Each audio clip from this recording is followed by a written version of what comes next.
Hello guys, स्वागत है आपका आज के एक और नई वीडियो में। इस वीडियो में हम बात करेंगे मानव जनन तंत्र के बारे में, मानव जनन के बारे में।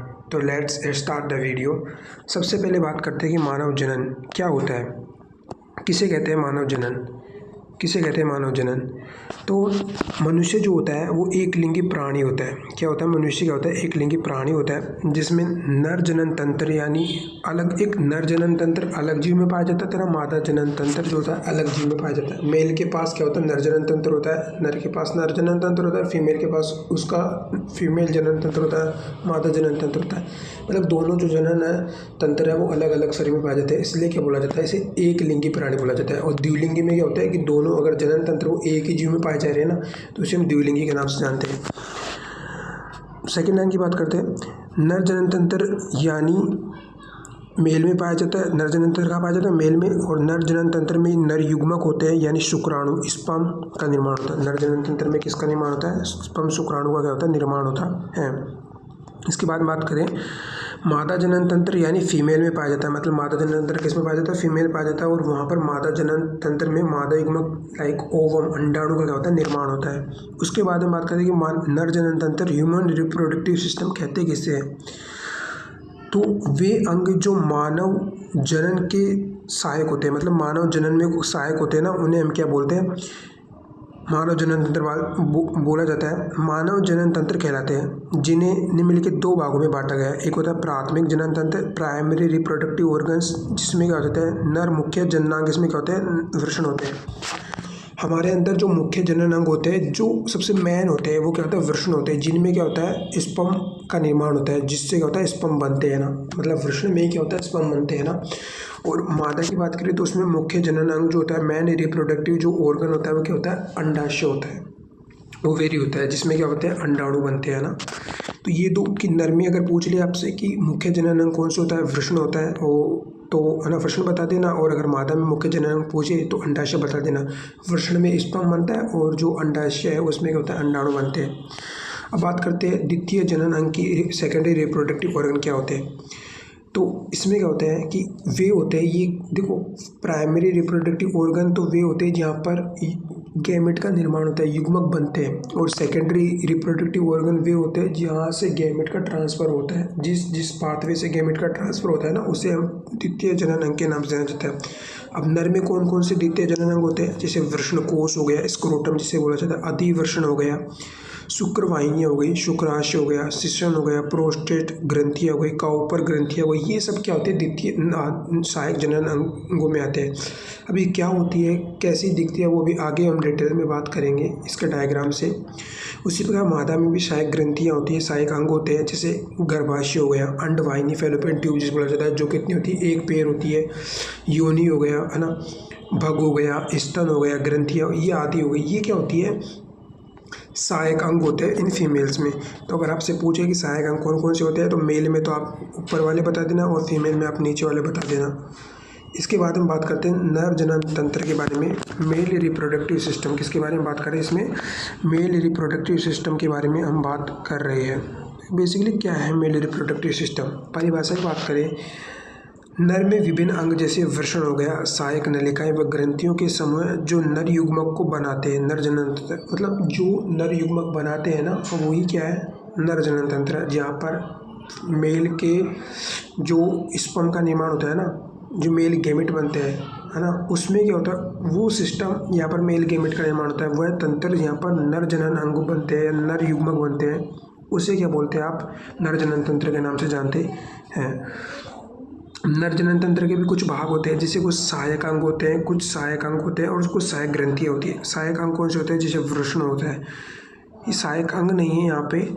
यहाँ पे सहायक अंग की जगह जो आएगा वो हमारे पास में आएगा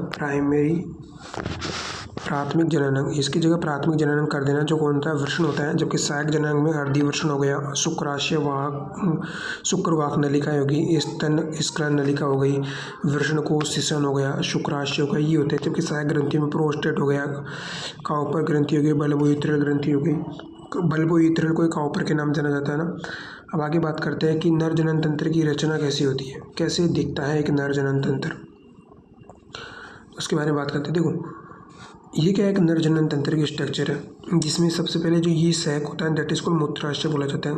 एंड मूत्राशय बोला जाता है, इसमें क्या होता है, यूरिन का फॉर्मेशन होता है, मतलब यूरिन इसमें आके स्टोर होता है। एंड जो ये वाली जो स्ट्रक्चर होती है ये हमारे क्या हुआ, हमारे पास में ये हमारे पास में सिसन होता है हमारा ना, ये सिसन होता है।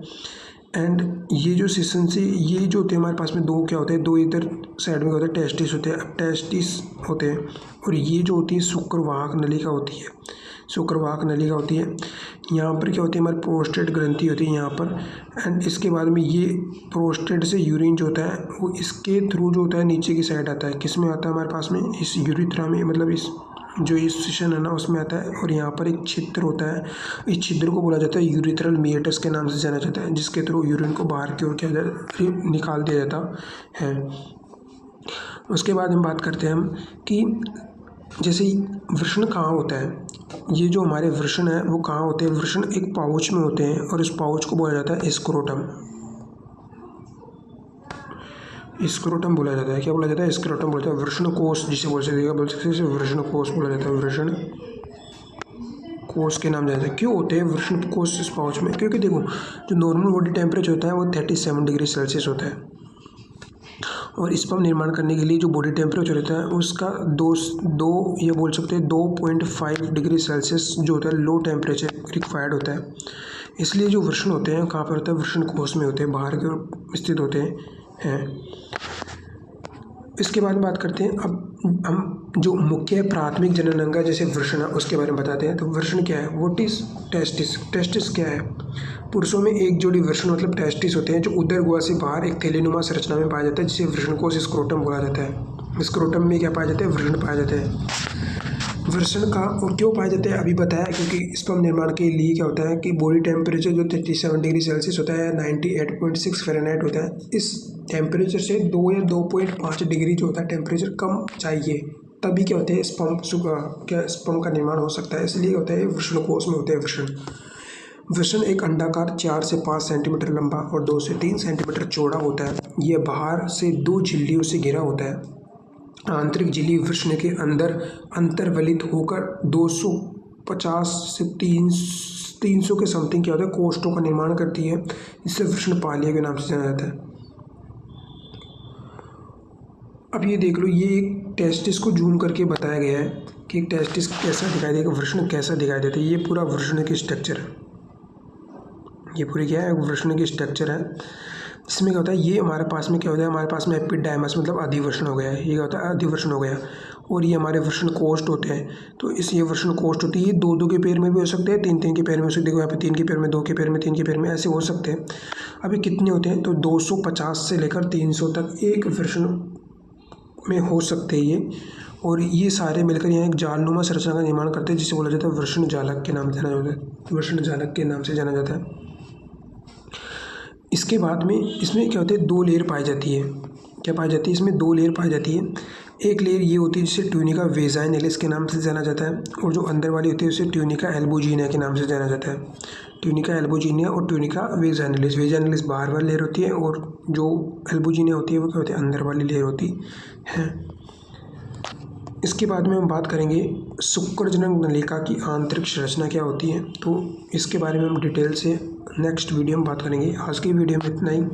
अगर वीडियो पसंद आई हो तो वीडियो को लाइक करें, चैनल को सब्सक्राइब करें एंड बेल आइकन को प्रेस करें, ताकि आगे आने वाली और भी वीडियोस जैसे हम फीमेल रिप्रोडक्टिव सिस्टम बात करेंगे तो सब पूरा डिटेल से पढ़ेंगे एक एक चीज़ को, तो सब वीडियो आप अच्छे से देख सकें। इसलिए आप चैनल को सब्सक्राइब करें, बेल आइकन को भी प्रेस कर लें। Thank you so much.